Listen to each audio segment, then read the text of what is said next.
Alive. Okay, good morning everybody and welcome to Cabinet on the 24th of October 24.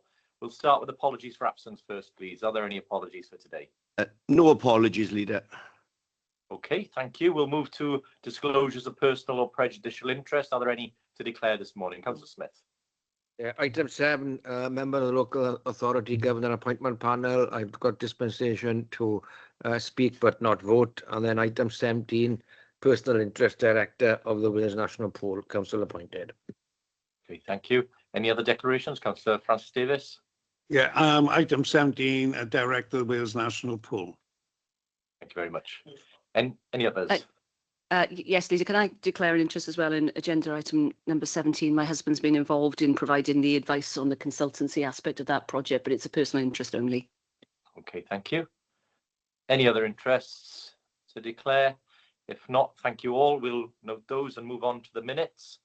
The minutes of the previous meeting are on pages 1 to 6 of the agenda.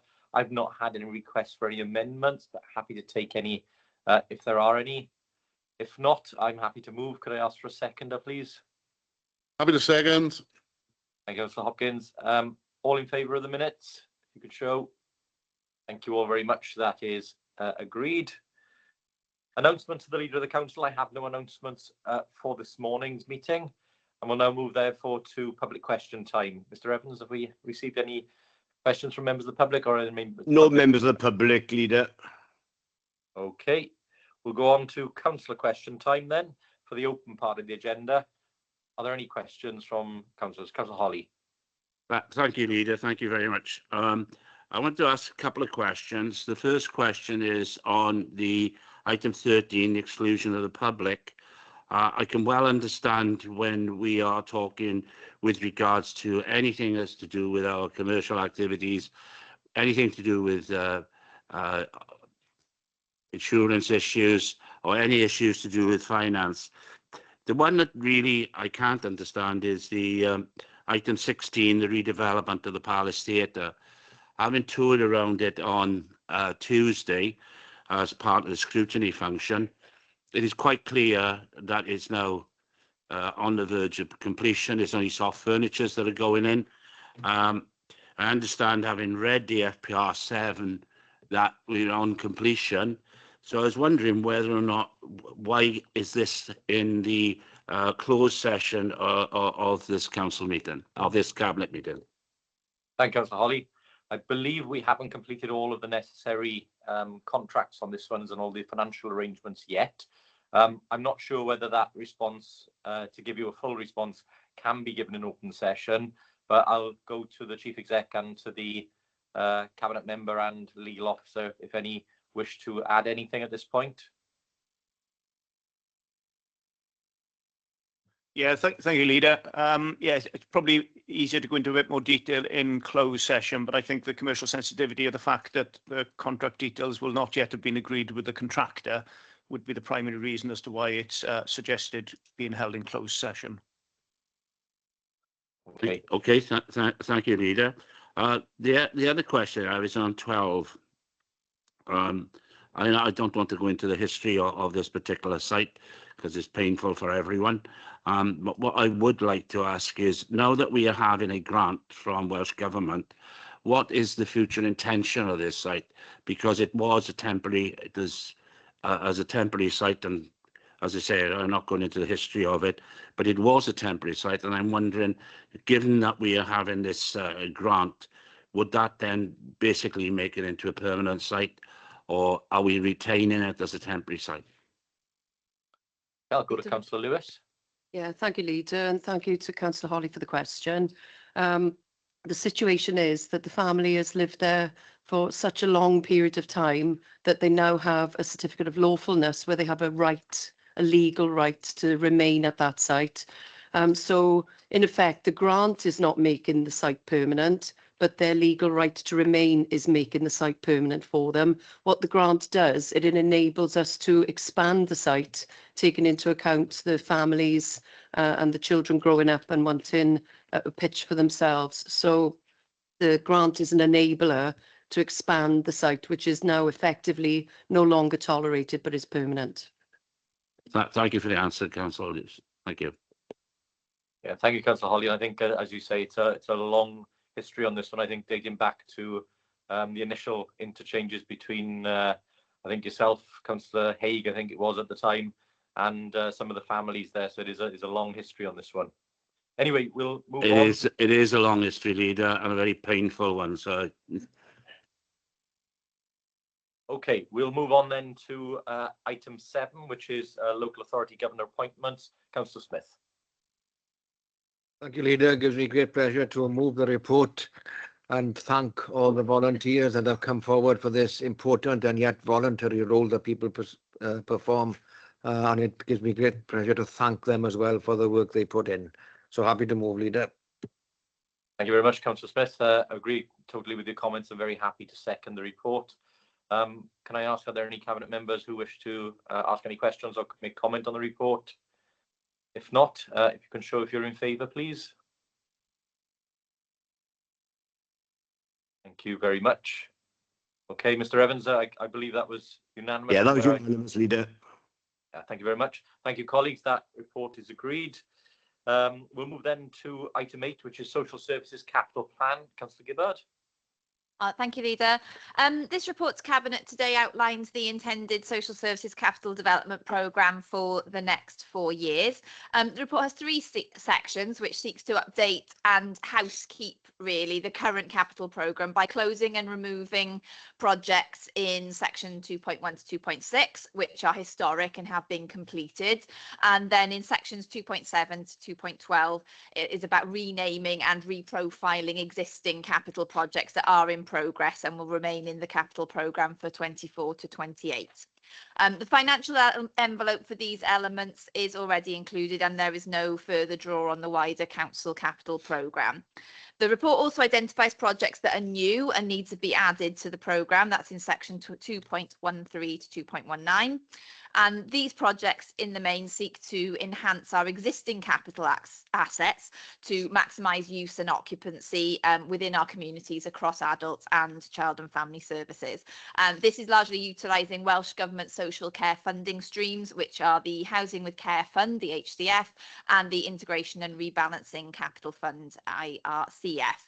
For information as explained in section 1, the purpose of the Housing with Care Fund is to support independent living in the community for adults and children and young people with care and support needs, and to provide intermediate care settings in the community so that people who need care support and rehabilitation can return to living independently or maintain their existing independence.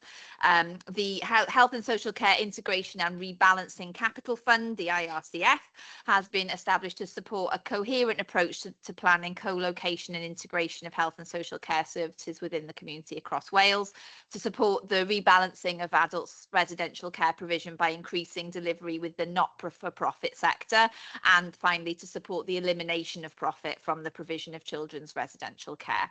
So section 3 outlines the finances. Year 1 of the new projects to be added can be covered within the capital budget for social services already within the programme, and grant funding for future years will be sought to secure additional finance required. So I'm happy to take any questions and move the report. Thank you very much, Councillor Gibbard, and thank you for that run through. Good to see further capital investment. I'm very happy to second the report. Are there any Cabinet members who wish to comment further or got any questions for Councillor Gibbard? We can't see any hands there, so we'll move to the vote then. The report has been moved and seconded. All those in favour, please show. Okay, and can I just check with Mr. That's Evans? unanimous, Leader. Thank you very much. Okay, thank you, colleagues. We'll move then on to item 9, which is capital programme authorisation for the commitment of capital grant funding awarded to support learners with additional learning needs. Councillor Smith. Yes, thank you, Leader. And can I welcome the over 1.4 million that's been allocated for this purpose. We have been in receipt of similar funding before, and it is, of course, governed by criteria as to how it may be used. The report outlines how it is proposed to use this funding this year, which has to be spent within the current financial year. It's a combination of expenditure on equipment, on accessibility support, but the bulk of it would be spent on improving specialist teaching facilities for over £1.1 million. And I think that touches on a report that we'll be coming to later in today's agenda as well. It is about how we support pupils, how we enable them to access access education, whether it's in mainstream or in this case in specialist teaching facilities, how we're able to cater for more children in Swansea, from Swansea, in Swansea.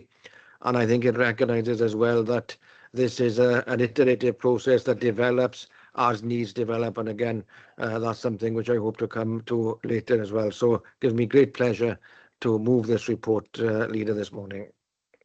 Thank you, Councillor Smith, and agree again with all your comments on that, and happy to second the report. Can I ask if there are any Cabinet members who have any questions or comments on the report? If not, again, could I ask you, colleagues, if you could show if you're in favour of the report, please? Thank you very much. That's unanimous, Leader. 4. Thank you very much.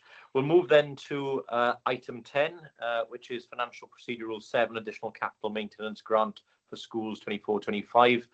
Very happy to move this report. Can I first thank Councillor Smith and Councillor Lewis for assisting with the creation of this report, and for Nigel Williams and the team for bringing it together. The report highlights in the appendix there the additional capital investment, primarily in our schools, but certainly to support improved facilities, as well as facilities to support the delivery of universal free school meals. So very pleased to see this additional funding available to us. It did turn up quite late in the year, and I know the teams have worked hard to get on with the planning for these works. So very, very grateful for the additional funding from Welsh Government, and I'll hand over to colleagues if they wish to comment. So, Councillor Lewis. Thank you, Leader. Very happy to second this report. Echo your comments of thanks to Building Services for dealing with this money so late in the year. I know this does present difficulties, particularly when we're looking at repairs for schools, in terms of trying to fit repairs in during the school holidays. So when money turns up late, it is quite difficult. So my thanks to Building Services for their efforts to try and utilise this grant funding in the best possible way to benefit schools. Thank you very much, Councillor Lewis. Councillor Smith. Yeah, I'd echo that and echo the thanks to Building Services for the way they were able to turn this round. As the Deputy Leader has said, one of the main periods to undertake work in any schools is during the summer holidays, and I think this grant came to us just before the summer holidays, so we couldn't use that time to undertake the work.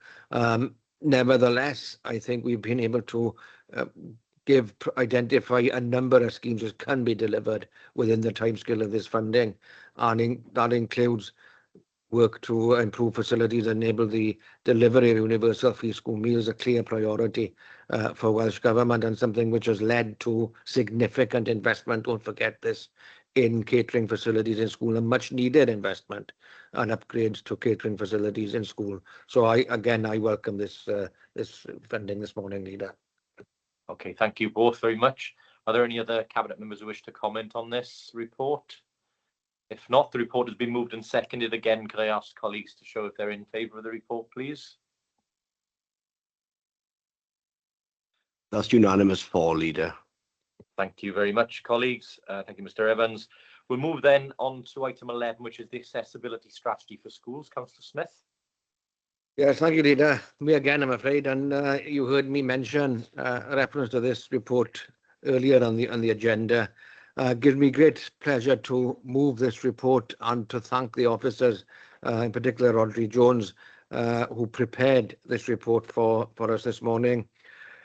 The strategy which we are proposing adopts the social model of disability, and I think that is something that's been discussed across council in the past, and it's something that I think it's right that we commit to that model. It's been co-produced by the young people and the families that are involved, and it provides a combination of guidance. It provides a combination of a commitment to training that will enhance capacity across Swansea to make our schools more accessible, not just in terms of physical aspects, but also the way in which they operate. It's about enabling participation in the school curriculum, and there are examples there and that will enable that to happen. It's about improving the physical environment, and bearing in mind that we've got a very wide range of physical environments reflecting Swansea's history and when certain schools were built and the requirements and expectations of society at the different time points at which our school estate was built. And it will also address issues around access to information. It has obviously revenue and capital implications indirectly, because it will require schools to work in different ways, and it will require capital investment in schools as well. So I think it's important that we use a combination of internal and also go after external funding to enable this to be implemented. And it's equally important, of course, that it's seen as part of the ongoing investment to improve our school estate here in Swansea. We've got some fine examples of new schools that have been built in the last over the years, and I think this again will be addressed by our programme going forward. So it is a pleasure genuinely to move this report this morning, and look forward to seeing it being implemented later. Thank you, Councillor Smith, and again concur with all your comments there. Very happy to formally second the report. Are there any comments or questions to Councillor Smith or from colleagues on the report? If not, again, colleagues, could I ask if you could show whether you're in favour of the report, please? Again, that's unanimous for, Leader. Thank you, Mr. Evans. Thank you, colleagues. We'll go on then to item 12, which is the Welsh Government Traveller Site Grant for Millstream Way. Councillor Lewis. Thank you, Leader. So just a brief bit of background. So following a decade-long period where land at Millstream Way was tolerated for use by gypsy travellers, planning permission has now been granted for the change of use of the land for this purpose. Now the permission is implemented, as well as establishing the lawful use of the land, it will also serve to allow the site to be significantly extended in size, as I referenced to Councillor Holly. There are a number of key actions that need to be carried out in order to implement the plan of permission that has been granted, and these actions will allow the approved change of the use to become lawful across the whole extended site at Millstream Way. This includes submitting a number of applications to discharge the planning conditions that are attached to the permission, which were required to address matters raised by consultees during the consideration of this application. These matters included drainage strategy, flood mitigation plan, and ecology mitigation. Discharging the planning conditions is a priority to allow development of pitches on the site to commence as soon as possible, and the work required to discharge the conditions is underway and being led by Highways and Transportation Service. Once the planning conditions are discharged, actions will then be required to implement the planning permission and make a submission of evidence to the planning authority to obtain the lawful development certificate. This submission will describe the scope of works to be carried out across the site to deliver pitches, an access road, amenity blocks, and any associated works that would fall under the definition of the works for under Part 12 of the General Permitted Development Order 2015. So we've had a Welsh Government grant funding bid to fund these initial works. In May this year, the authority submitted a bid to Welsh Government for £116,185 to construct a perimeter fence around the site and start work on an access way for vehicles. At this time, this is all that can be done on the site until the conditions of the planning permission are fulfilled. The bid was recently approved, I'm pleased to say, by Welsh Government, and the authority has until the end of this financial year to deliver the works and spend the grant. So I move to the recommendations as seen in the report. That it's recommended that the capital scheme in the sum of £116,185, funded by grant for works at Millstream Way Traveller site is approved and included in the capital programme for 24-25. Further FPR 7 reports will be presented to Cabinet in line with Council Constitution to commit funding to the capital programme when future grants become available for subsequent stages of the project. Very happy to move the report and very happy to take any questions. Thank you, Councillor Lewis. I'm happy to second the report. And again, thank you for bringing this report, and welcome to see the grant application there. So are there any questions or comments from Cabinet members on this report? If not, again, colleagues, could I ask if you can show whether you're in favour of the report, please? Again, that's unanimous for, Leader. Thank you, colleagues. Okay, we come then to the item exclusion of the public. You have the legal officer's rationale laid out in that report for going into private session. Could I ask if you're all happy to agree? Thank you, colleagues. Again, unanimous Therefore, for. we will